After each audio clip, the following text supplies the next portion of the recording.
Hello everyone, we're back with another Hits and Misses episode, and in this favorites I will be featuring new Holy Grail products, yes, updated new Holy Grail products, as well as new skincare that I've been using. I know a lot of you have been asking me about some moisturizers that I've been testing, which were posted on Instagram, and I have some new perfumes as well as new makeup to share with you. So let's get started with my first new Holy Grail product. Oh, and just as a forewarning, I will be discussing two foundation misses, so stay tuned. But first off is my favorite product of the month, and this is my Clé de Peau Perfect Mascara. And it's a truly perfect mascara. I was using Guerlain's Waterproof, the Maxi Lash formula, and it was a lovely mascara. It works really well. It makes my lashes long, it separates, adds volume, but the one detractor was that I did experience smudging along the outer corners.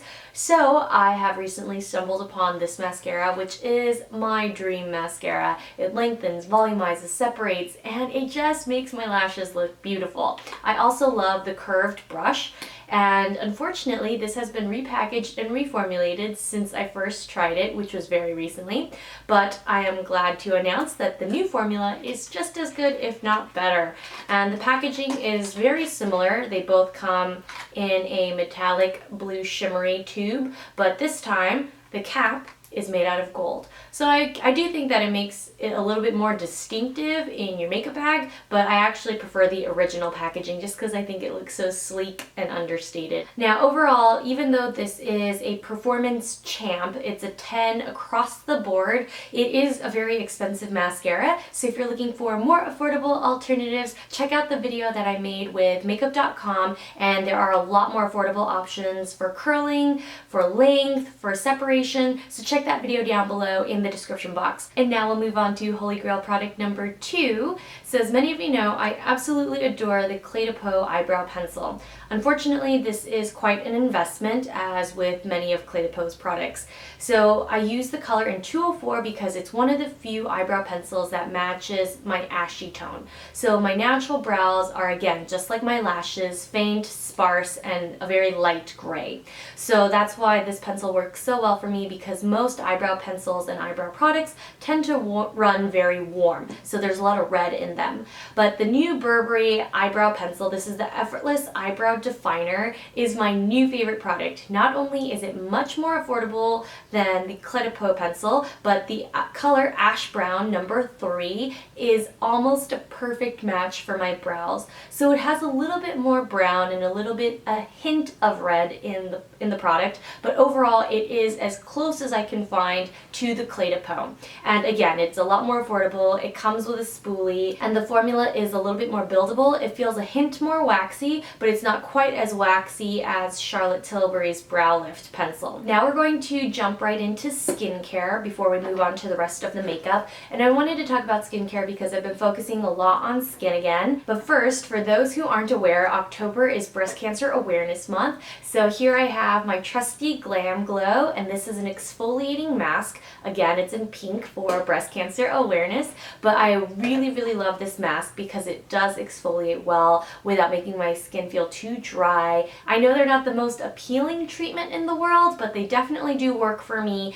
and it makes my pores a little tighter, it makes my skin feel lifted and more perky. But the best part is, if you purchase one of these pink Youth Mud masks, 25% of the profits will go towards breast cancer research, which is a great cause to support. So not only will you be shopping your way towards better skin, but you will also be helping a great cause as well. So you can actually get 30% off all Glam Glow products. Just check the link below, and you'll actually receive one of these deluxe sample sizes as well. These are awesome for traveling, and you can actually buy these samples. So definitely take advantage of the 30% off discount while you can. I have tried every single Glam Glow product, and I really do enjoy all of them. My favorites are the Youth Mud, of course, and I really like the Mud to Oil mask, which is their newest launch. It's the one in the green packaging. But in the winter, if you have dry skin, I highly recommend the Thirsty Mud, which is in the turquoise packaging, and I love using that for a perk-me-up before a special event if I don't have a sheet mask on hand.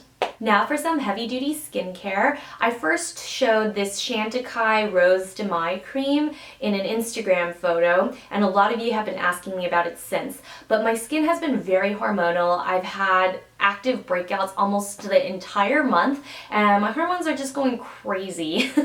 So because my skin has been problematic, I switched up my routine a little bit, and I have been testing out several other moisturizers as well, but the Rose de Mai is definitely my new favorite. It's just so gentle. It's perfect for the times when I'm struggling to keep my skin clear and in check. But during these times where I experience acne, the Rose de Mai definitely works best with the SK-II Skin Refining Treatment. And usually I tend to use this as a spot treatment on active blemishes, but I've been using this on every pimple and then topping with the Rose de Mai cream, and my skin is much more soothed. My whiteheads are getting smaller and smaller. I don't feel that they're irritated or as red, and so I feel like this combo works really well, especially when I have acne. So I'll continue to use this until my skin calms down a little bit. I'm hoping that'll be soon, but I highly recommend the Chantecaille Rose de Mai. It works well during the day, at night. If you have dry skin, this might not be enough moisture for you, and in that case I recommend the Fresh cream that I've been trying. I'll review that later on. I just haven't had as much time to experiment with it as I have had with the Chantecaille. But overall, I love it. I think it works really well. It just melds into the skin, makes my skin feel really calmed and hydrated and balanced.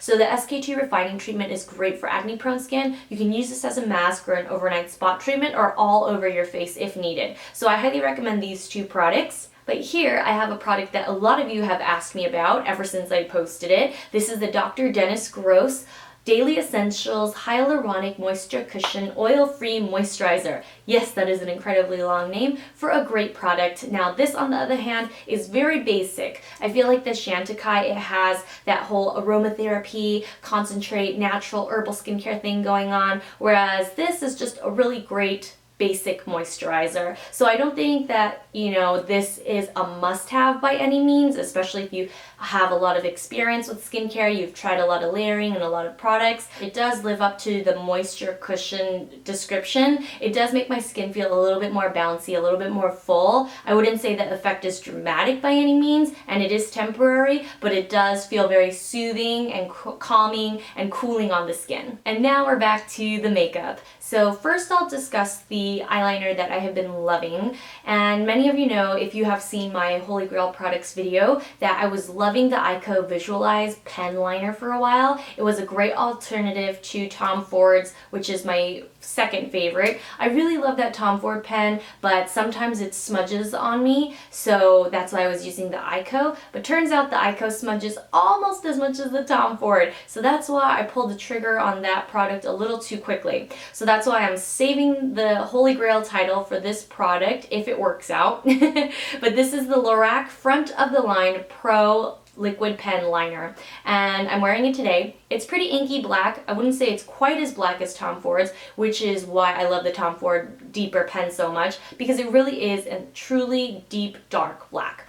The Lorac layers well, it doesn't get clumpy or chunky, and I love that about this formula. Is it waterproof? I have yet to determine, because obviously I tested the Eyeko for a while before I determined that it was my Holy Grail, but eventually it started to smudge on me, so I'm going to try this with multiple concealers until I figure out if it really does smudge or not. But overall, I can say right now I am loving it. This is my new go-to. I use this and the Michelle Fawn M liner a lot. The M scribble liner is just fantastic. It's super matte. I love it. But this is a slightly more satin version of it. By Terry's is good too, but it gets a little chunky. So I highly recommend the Lorac Front of the Line Pro Liquid Liner. Now for another Lorac product that I've been loving. This is the Porefection Baked Perfecting Powder in PF3 Light Medium, and this is the best light medium shade powder that I have ever discovered. So a lot of these baked powders are either too light, like MAC's, or too dark, like Laura Mercier's. I like both products. I really like Laura's a lot, but I can't find a shade that suits my skin perfectly. But this Lorac Porefection PF3 is the perfect shade for me, and I can wear it with or without liquid foundation underneath, and it just makes my skin really look poreless, especially on camera. So I really love this powder, and I highly recommend it if you're looking for a baked formula that doesn't clog your pores like MAC's. So MAC's Mineralized Skin Finish looks great, but it actually irritates my skin a little bit if I wear it all day. So that's why I highly recommend the Perfection instead if you have sensitive skin. And last but not least, for the makeup, I have two foundations that I'm going to share with you today. First, I'm going to start with Dior Star because this foundation intrigues me. For the most part, I've seen really positive reviews on the blogosphere, but to me, this foundation is very lackluster. Yeah, it's nice, but is it worth the money? Is it going to make me run out and buy another bottle? Definitely not. I bought it in the color 20, which is a fairly good match, although I do wish it was a little bit warmer. Overall, I do feel it's a nice matte foundation, but it just doesn't make my skin look better by any means. It just covers imperfections a little bit here and there, but overall I just didn't find that it did much for my skin. It didn't make my skin glow, it didn't make my face look, it didn't have great coverage like Clay to Pose cream foundation that I love.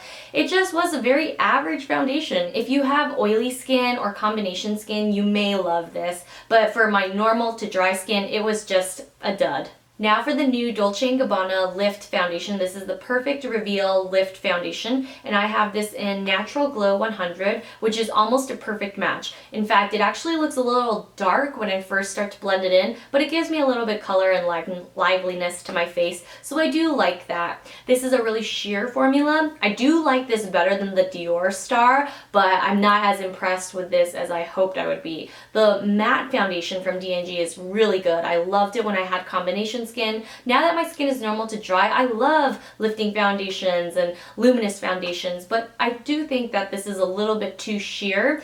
It is touted as a medium coverage foundation, but I definitely don't get medium coverage from this. I do also wish that it made my skin look a little bouncier. It kind of makes my skin look flat, yet glowing at the same time. It's a really odd combination. I like the color match, I like the texture, the density of the foundation's just right, but again, this is not breaking into my top 5 or anywhere near it. My top 5 foundations video was posted somewhat recently. It is the perfect top 5 of foundations. It covers all the bases from matte to luminous. It is the best top 5 foundations video that I've ever filmed. I'm so happy with all of them, and I highly recommend all those foundations. And now to finish off this video are my top 2 fall fragrance picks. So I'm very particular about my perfumes. Generally, I don't really wear sweet scents like this, but these two have actually worked out really well for me. My Burberry is perfect for daytime, and a lot of sweet scents actually don't smell sweet on me whatsoever because my skin is dry, my body composition and chemistry just doesn't work with sweet scents. So most sweet scents tend to pull fresh or powdery on me, but my Burberry actually smells like a sophisticated, chic, sweet scent. So I highly recommend this one. I definitely do love it on paper as well as on my skin. I do wish it had a hint more longevity, but I do get almost a full 6 hours from it with 2 spritzes, so that's pretty good for my dry skin. And now for Armani C. I've already reviewed this on the blog, so if you want to check out the nitty-gritty details, check down below in the description box for the link to the review.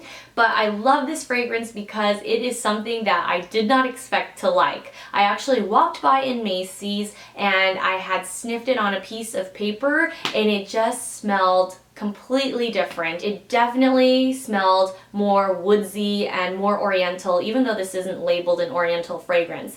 So when I tried it on, I was so shocked that this smelled good on me because you could actually smell the fruity notes. It wasn't too powdery, which a lot of scents do tend to run powdery on my dry skin. So I was really surprised. It was a very, very pleasant surprise to say the least. But this is my favorite scent for evening these days.